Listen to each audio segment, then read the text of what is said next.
کبھی مجھے بھی احساس ہوا ہے صحابہ اس کو نفاق سمجھ رہے ہیں، حالانکہ یہ نفاق نہیں ہے، یہ ایک احساس ہے کہ ایمان کا لیول نیچے کیوں آ گیا۔ فضیلت الشیخ مفتی عبداللطیف، اسلامک اسکالر۔ میں مسلمان ہوں، میں مومن ہوں، اور اس اسلام اور ایمان کی کمی ہو اور انسان اس کا درد محسوس کرنا شروع کرے تو یہ وہ انسان ہے جس کو اللہ مالک الملک نے زندہ دل نصیب فرمایا ہے۔ اور یہ اسلام اور ایمان کا دعویٰ کرنے کے بعد ایمان میں کمزوری پیدا ہو، اسلام میں کوتاہی آ جائے اور یہ کوئی درد محسوس نہ کرے، بے چینی محسوس نہ کرے، تو یہ دلیل اس بات کی کہ اس انسان کا دل بیمار ہے۔ دنیا میں کتنے وہ لوگ ہیں جب وہ بیمار ہوتے تو ان کے منہ کا ذائقہ بدل جاتا ہے۔ اگر آپ ان کو شہد پینے کو دیں یا چاٹنے کو دیں تو وہ شہد کو بھی وہ کڑوا محسوس کرتے ہیں۔ اس کا مطلب یہ ہے کہ وہ انسان بیمار انسان ہے۔ اسلام کا کلمہ پوری دنیا میں سب سے زیادہ قیمتی کلمہ ہے، اور اتنا مضبوط کلمہ انسان کی زبان پر ہو اور دل میں اس کا اثر موجود ہو، اور انسان اپنے آپ کو خوشگوار موڈ میں، خوشگوار زندگی میں، خوشگوار حالات میں نہ لے جا سکے تو اس کو سمجھنا چاہیے کہ ایمان اور اسلام میں کہیں کمزوری موجود ہے۔ رسول اللہ صلی اللہ علیہ وسلم نے ارشاد فرمایا، آج سے نہیں، دنیا میں جو پہلے نبی آئے تھے، آدم علیہ السلام تو جنت میں بھی نبی تھے، جن کو باقاعدہ پہلا رسول اور نبی بنا کے بھیجا نوح علیہ السلام، انہوں نے بھی اس بات کی تبلیغ کی تھی اور ساری دنیا کو اللہ تعالیٰ نے میسج دیا، اور محمد کریم صلی اللہ علیہ وسلم نے بھی وہ پیغام اپنی امت کو دیا کہ نوح علیہ السلام جب فوت ہونے لگے تو انہوں نے اپنے بیٹوں میں سے ایک بیٹے کو ایک بات دہرائی، کہا بیٹا قل لا الہ الا اللہ، بیٹا لا الہ الا اللہ پڑھو، کہ یہ لا الہ الا اللہ لو ان کلمۃ لا الہ الا اللہ فی کفۃ، بیٹے لا الہ الا اللہ پڑھو، لو ان السماوات السبع والارضین السبع فی کفۃ ولا الہ الا اللہ فی کفۃ لرجحت بہن لا الہ الا اللہ، بیٹے ساتوں آسمان، ساتوں زمینیں، یہ 14 طبق ترازو کے ایک پلڑے میں رکھ دیے جائیں اور دوسرے پلڑے میں لا الہ الا اللہ رکھ دیا جائے، لرجحت بہن لا الہ الا اللہ، تو بیٹا اس لا الہ الا اللہ میں اللہ نے اتنا وزن رکھا ہے کہ کلمہ لا الہ الا اللہ ساتوں آسمانوں اور ساتوں زمینوں سے بھاری اور وزنی بن جائے۔ ساتوں آسمان، ساتوں زمینیں، 14 طبق ایک پلڑے میں اور لا الہ الا اللہ دوسرے پلڑے میں، تو ساتوں آسمانوں پر، ساتوں زمینوں پر جو بھاری کلمہ ہے وہ یہ لا الہ الا اللہ ہے۔ نوح علیہ السلام سے یہ تعلیم آ رہی ہے، اور آج وہ کلمہ میری زبان پر ہے اور میرے دل میں ہے، تو میں آج کہ دنیا کا سب سے مضبوط بندہ، طاقتور بندہ، سب سے زیادہ وزنی اور بھاری بندہ، مجھے اس کا احساس نہیں ہے۔ اگلی بات کیا کہی، بیٹا لو ان السماوات السبع والارضین السبع جعلنا حلقۃ مبہمہ لقسمتہن لا الہ الا اللہ، بیٹے ساتوں آسمان اور ساتوں زمینیں 14 طبق اکٹھے کر کے طے میں طے کر کے کڑا بنا دیا جائے تو اللہ کریم نے اس لا الہ الا اللہ میں اتنی کاٹ رکھی ہے، اتنی قوت رکھی ہے، یہ ساتوں آسمانوں اور ساتوں زمینوں کو چیر کے رکھ دے۔ اتنا مضبوط کلمہ مسلمان کی زبان پر اور اس کے دل میں، اور آج وہ پریشان ہے دنیا کے معاملات میں، دنیا کے حالات میں، کاروبار میں، بزنس میں۔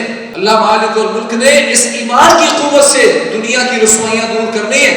لما آمنوا کشفنا عنہم عذاب الخزي فی الحیات الدنیا، اللہ کریم نے قوم یونس کا جب ذکر کیا تو فرمایا یونس علیہ السلام تو اپنی قوم کو یہ کہہ کر چلے گئے تھے کہ تم برباد ہو جاؤ گے، ابھی اللہ کا عذاب آنے والا ہے۔ اللہ فرماتے ہیں لما آمنوا کشفنا عنہم عذاب الخزي فی الحیات الدنیا، دنیا کی زندگی میں جو رسوائی والا عذاب ان پر آنے والا تھا، ہم نے ان کے ایمان کی وجہ سے وہ عذاب ڈال دیا۔ ایمان کی وجہ سے عذاب ٹلتے ہیں، آئے ہوئے عذاب ٹلتے ہیں، آئی ہوئی مصیبتیں ٹلتی ہیں۔ اسی لیے رسول اللہ صلی اللہ علیہ وسلم ارشاد، آج ہم پریشان ہیں کہ میں مسلمان ہوں اور مومن ہوں، پر وہ میں آج لذت محسوس نہیں کر رہا، ایمان کی مٹھاس محسوس نہیں کر رہا۔ اس کی بنیادی وجہ اسلام میں اور ایمان میں کمزوری ہے۔ اسلام کا مطلب ہے ارکان اسلام، کلمہ میں نے پڑھ لیا جو اتنا مضبوط تھا وہ میرے سینے میں ہے، میری زبان پر ہے، ساتوں آسمانوں ساتوں زمینوں سے وزنی کلمہ میرے پاس، ساتوں آسمانوں ساتوں زمینوں کو چیر کے رکھ دینے والا قوی طاقتور کلمہ میرے پاس، اور میں پریشان ہوں، دنیا کی مصیبتیں مجھ پر ہیں، ارکان اسلام موجود نہیں، اس میں کمزوری موجود ہے، کلمہ پڑھ لیا سمجھا نہیں ہے۔ فَعْلَمْ أَنَّهُ لَا إِلَهَ إِلَّا اللَّهُ، تمہیں علم ہونا چاہیے کیا معنی ہے لا الہ الا اللہ کا، نہیں علم۔ نماز کو پڑھتا ہے کوئی نہیں پڑھتا، مسلمان ہونے کی بنیادی دلیل اس کی نماز ہے، نماز نہیں ہے۔ بین العبد والکفر ترک الصلاۃ، مسلمان اور کافر کے درمیان فرق نماز تھی، آج وہ نماز نہیں ہے تو کہتا ہے میں مسلمان ہوں۔ بین العبد والشرک ترک الصلاۃ، مسلمان اور مشرک کے درمیان جو حد فاصل تھی وہ نماز تھی، نہیں ہے اور کہتا میں مسلمان ہوں۔ دو صحابیوں نے نماز نہیں پڑھی تھی، آپ ان کو جانتے نہیں تھے، مسجد میں موجود ہیں، تو آپ نے یہ نہیں پوچھا نماز کیوں نہیں پڑھی، پوچھا آپ مسلمان ہیں، تم دونوں مسلمان ہو۔ سوال بتاتا ہے کہ جو نماز نہیں پڑھتا وہ مسلمان نہیں ہے۔ انہوں نے کہا ہاں یا رسول اللہ گھر میں پڑھ کے آئے تھے اس لیے نہیں پڑھی۔ کہا گھر پڑھ کر بھی آؤ نماز، تو جماعت ہو رہی ہو تو اس جماعت کے ساتھ بھی نماز پڑھو، تمہارے لیے وہ نفلی بن جائے گی۔ کہتے ہیں اس کی بنیادی وجہ ہے کہ باہر سے آنے والا کوئی یہ نہ سمجھے کہ نماز پڑھنے والے مسلمان ہیں اور جو پیچھے بیٹھے ہوئے وہ مسلمان ہی نہیں ہے۔ دکان پر چار بھائی کام کرتے ہیں، دو مسجد میں آتے ہیں، دو پیچھے ہیں، سمجھنے والا کیا سمجھے جو پیچھے وہ کون ہے؟ نماز کا کوئی اہتمام، ارکان اسلام میں کمزوری موجود ہے، پھر لذت کیسے محسوس کریں گے ایمان کی، مٹھاس کیسے محسوس کریں گے؟ محمد کریم صلی اللہ علیہ وسلم نے فرمایا تھا میرے بھائیوں اس بات کو سمجھ لیں آپ اچھی طرح اور اس پر عمل کریں، اپنی اولادوں کو یہ بات سکھا دیں، جس طرح آپ اپنے بچوں کو آداب سکھاتے ہیں، کھانا کیسے کھانا ہے، ہاتھ دھو کے کھانا ہے، کھانا کھانے کے بعد کلی کرنی ہے، فلاں کرنا ہے، واش روم ایسے جانا ہے، ہاتھ دھونے، یہ ساری چیزیں آپ سکھاتے ہیں۔ اس سے زیادہ بنیادی چیز یہ تھی کہ پیارے پیغمبر محمد کریم صلی اللہ علیہ وسلم نے فرمایا ذاق طعم الایمان من قال رضیت باللہ ربا وبالاسلام دینا وبمحمد النبی، اس بندے نے ایمان کی لذت محسوس کر لی۔ ذاق طعم الایمان، ایمان کی لذت اس بندے نے محسوس کر لی، پالی چکھ لی جس نے کہا رضیت باللہ ربا وبالاسلام دینا وبمحمد النبی، اللہ کے رب ہونے پر راضی، محمد کریم صلی اللہ علیہ وسلم کے نبی ہونے پر راضی اور اسلام کے دین ہونے پر راضی۔ جس نے یہ جملہ کہہ دیا اس نے ایمان کی لذت محسوس کی۔ کیا معنی ہے؟ اتنا کہنے سے لذت محسوس کر رہے ہیں آپ؟ صبح کے اذکار میں یہ بات موجود ہے، سکھائیں اپنے بچوں کو۔ پیارے پیغمبر فرماتے ہیں من قال حين اصبح رضيت بالله ربا وبالاسلام دينا وبمحمد النبي فانا الزعيم ان اخذ بيده حتى ادخله الجنه، کہ جس بندے نے جب صبح کی تو یہ پڑھا رضیت باللہ ربا وبالاسلام دینا وبمحمد النبی، اللہ کے رب ہونے پر راضی، محمد کریم صلی اللہ علیہ وسلم کے نبی ہونے پر راضی اور اسلام کے دین ہونے پر راضی، کہ جس نے صبح یہ پڑھ لیا فانا الزعیم ان اخذ بيده حتى ادخله الجنہ، پیارے پیغمبر فرماتے ہیں اس بندے کا ضمانتی میں ہوں کہ اس بندے کا ہاتھ تھاموں گا اور اس کو جنت کا داخلہ دلوا دوں گا۔ محمد کریم صلی اللہ علیہ وسلم ضمانت دے رہے اس شخص کی جو صبح یہ جملہ کہتا ہے، اور فرمایا ذاق طعم الایمان من قال رضیت باللہ ربا وبالاسلام دینا وبمحمد النبی، اس بندے نے ایمان کی لذت محسوس کی ہے جو سمجھتا ہے اللہ کے علاوہ کوئی رب نہیں ہے، معبود نہیں ہے، یہ کھیت کھلیان مال مویشی یہ میری دکان مجھے پالنے والی نہیں ہے، میں اس رب پر راضی ہوں جس کو اللہ کہتے ہیں اور وہ میرا خالق مالک رب ہے، میں اس رب پر راضی ہوں، اسے رب مانتا ہوں، اس کے علاوہ کسی کی پوجا نہیں کرتا، اس کے علاوہ کسی سے ڈرتا نہیں ہوں۔ ما اصابک لم یکن لیخطئک وما اخطأک لم یکن لیصیبک، پیارے پیغمبر نے تربیت کی کہ ایمان رکھو، جو تمہیں ملنے والا ہے وہ کبھی ٹل نہیں سکتا اور جو تمہیں نقصان پہنچنے والا ہے وہ کبھی تم سے ٹل نہیں سکتا، جو تمہیں نعمت ملنے والی ہے وہ تمہیں مل کے رہے گی۔ کہنے کو تو کہہ دیتا ہے رضیت باللہ ربا، اللہ کے رب ہونے پر راضی کہہ دیتا ہے، پر مانتا بھی ہے، یقین بھی ہے۔ آج وہ ایمان کی لذت کیوں محسوس نہیں کر رہے؟ اس لیے کہ ہمیں آج اپنے ایمان کی فکر نہیں ہے۔ حضرت ابن ابی ملائکہ فرماتے ہیں ادرکت 30 من اصحاب النبی صلی اللہ علیہ وسلم، میں پیارے پیغمبر کے 30 صحابہ کو ملا ہوں، 30 صحابہ کلہم یخاف النفاق علی نفسہ، وہ 30 کے 30 صحابہ اس بات پر خوف زدہ تھے، اس بات سے ڈرتے رہتے تھے کہ کہیں ہمارے ایمان میں نفاق نہ آ جائے، ہم کہیں منافق نہ بن جائیں۔ جن کو ایمان کی فکر ہوتی ہے وہ اس بات پر سوچتے ہیں کہیں ایمان میں نفاق نہ آ جائے، منافق نہ بن جائے۔ ہمیں اپنے ایمان کی اس دولت کی فکر ہی کوئی نہیں ہے، کم ہو رہی ہے تب کوئی فکر نہیں ہے، بڑھ رہے تو تب کوئی خوشی نہیں ہے۔ انہیں احساس تھا اس ایمان کا، فکر کرتے تھے۔ اور فرمایا قرب قیامت مسلمان کی حالت یہ ہوگی یبیع دینہ بعرض من الدنیا، وہ اپنا ایمان بیچے گا اور دنیا گھر لے کے آئے گا۔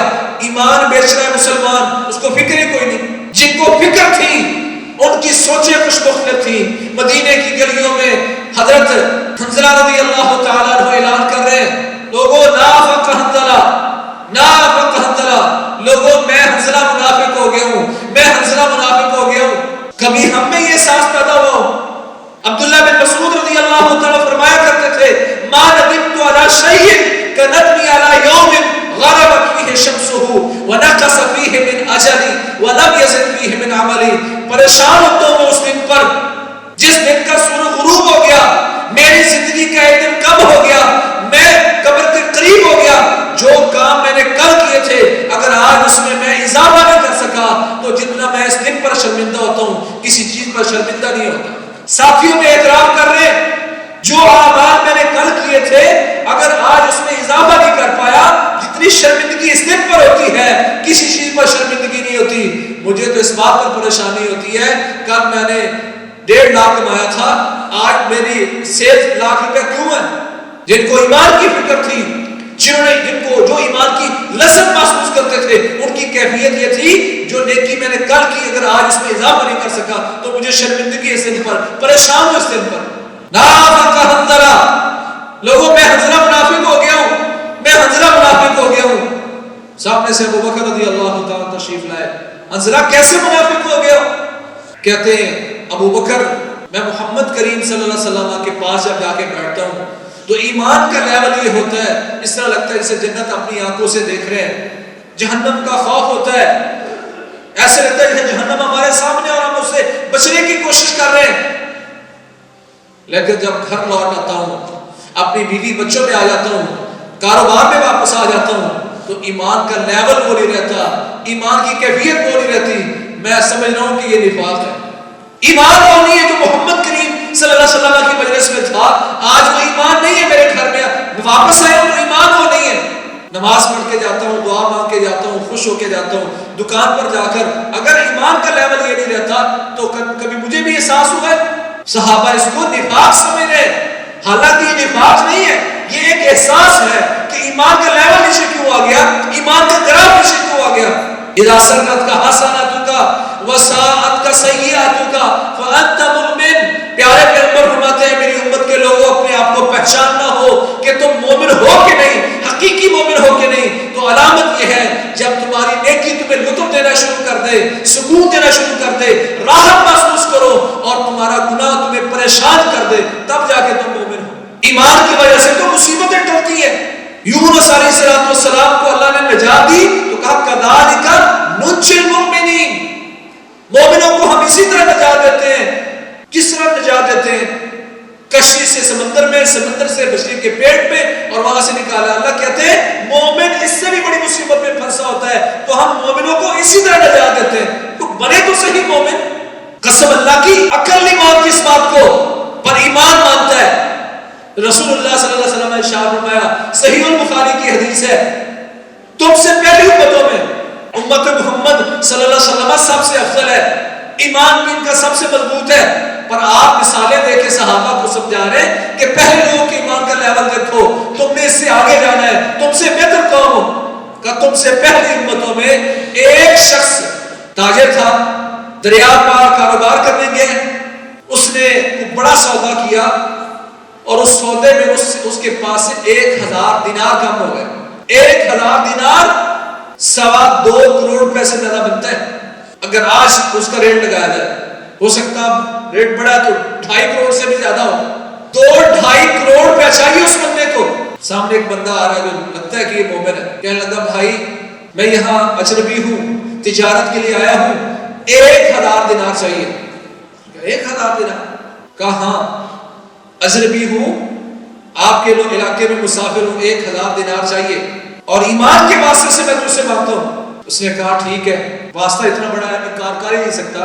فاتنی بشہید, ٹھیک ہے میں تمہیں 1000 دیتا ہوں, 1000 دینار دیتا ہوں, گواہ لے آؤ اپنا گواہ. کہتا ہے کفا باللہ بینی و بینک شہیدا, میرے اور تیرے درمیان اللہ گواہ ہے اور وہی کافی ہے. اللہ گواہ ہے, اس ذات سے بڑا کوئی گواہ نہیں ہے, میں اسے گواہ بناتا ہوں. ایمان کے لیول سے اگلا بندہ انکار نہیں کر پا رہا, اللہ کو اس نے گواہ بنا دیا. کہتا ہے فاتنی بکفیل, کوئی ضامن لے آؤ جو تمہاری ضمانت دے, میں تمہیں جانتا نہیں ہوں. نہ ضامن لے آؤ, میں تمہیں جانتا نہیں ہوں. کہتا ہے کفا باللہ بینی و بینک کفیلا, میرے تیرے درمیان اللہ ضامن ہے, اللہ سے بڑا ضامن اگر کوئی ہے تو بتا, میں اسے لے آتا ہوں. اگلے بندے کے پاس کوئی راہ نہیں ہے. 1000 دینار دیا, وعدہ ہو گیا فلاں دن کو تمہیں پیسے واپس کروں گا. 1000 دینار لے کے چلا گیا, 2.5 کروڑ سے زیادہ 2.5 کروڑ پہ لے کے چلا گیا. اسے وعدے کے دن آ کے بیٹھا. اللہ بہتر جانتا ہے, جس طرح ہمارے کبھی ہڑتال ہو جاتی ہے, لگتا وہ ہم کو ہڑتال کا دن تھا. وہ سارا دن بیچارہ آ کے دریا کے کنارے بیٹھا ہے, کوئی کشتی نہیں ہے, بڑا پریشان ہے. اگلا بندہ پریشان ہوگا, جانتا ہے نہیں, اللہ کو گواہ بنایا ہے, اللہ کو ضامن بنایا ہے. بھائی جب ایمان کا لیول ہوتا ہے تو رب کائنات وہ چیز جس کو عقل نہیں مانتی.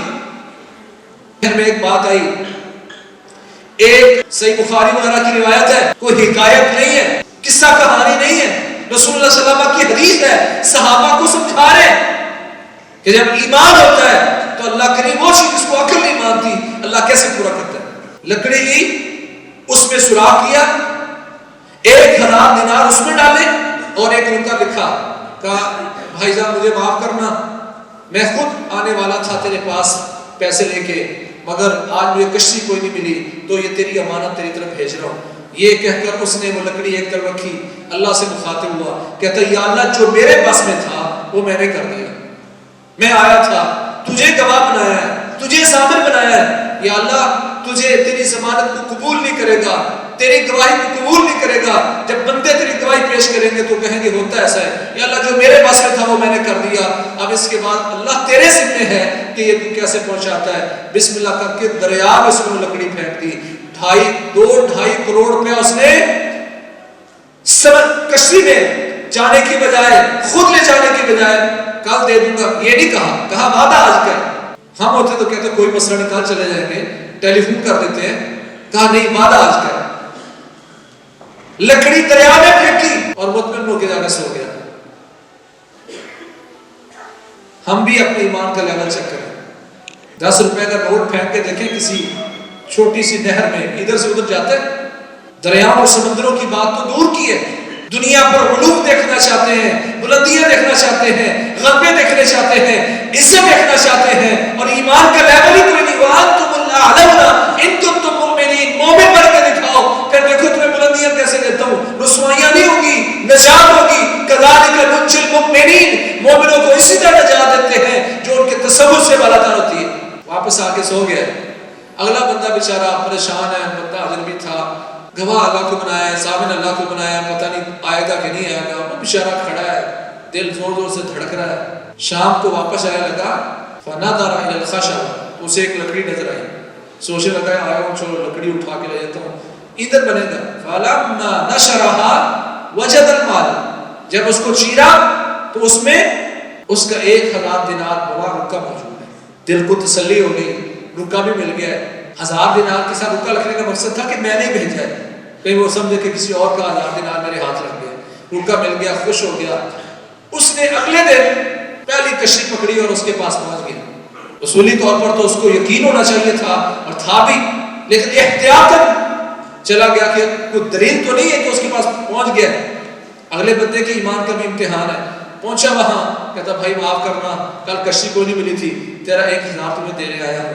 اور اگلے بندے کا بھی ایمان دیکھیں, اس نے مسکرا کر کہا کسی اس شخص کے ایمان کا امتحان لینا جس کا ایمان کمزور ہو, تیرا کل والا 1000 دینار مجھ تک پہنچ گیا. دلیل کوئی نہیں ہے, پہنچا کہ نہیں پہنچا. ایمان کی روشنی سے, ایمان کی لذت سے اگلے لوگوں نے ایک دوسرے کے ساتھ یہ طے کیا. ہم جھگڑتے ہیں, کہا یہ بھی یقین ہو پیارا دن میں دنیا. مسلمان کی حالت یہ ہے کہ وہ ایمان بیچے گا دنیا خریدے گا. وہ کہتا ہے میرا ہے, وہ کہتا ہے میرا ہے. لوگوں کا مال ہڑپ کرنے کی کوشش کی جا رہی ہے, لوگوں کی چیزوں پر قبضے کیے جا رہے ہیں. کہا ایک بارش بھی اگر تم نے کسی کی ناجائز لے لی تو قیامت کا دن ہوگا, اس ایک بارش کی زمین میں اس بندے کو دھنسایا جائے گا.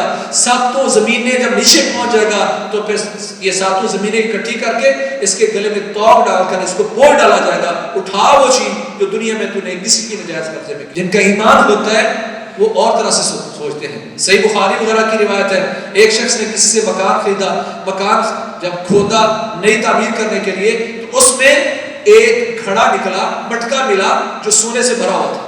اس نے وہ مٹکا لیا اور اگلے بندے کے پاس چلا گیا. کہا بھائی میں نے تجھ سے مکان خریدا تھا, یہ مٹکے کی قیمت تجھے میں نے نہیں دی, یہ میرا نہیں ہے, یہ تیرا ہے.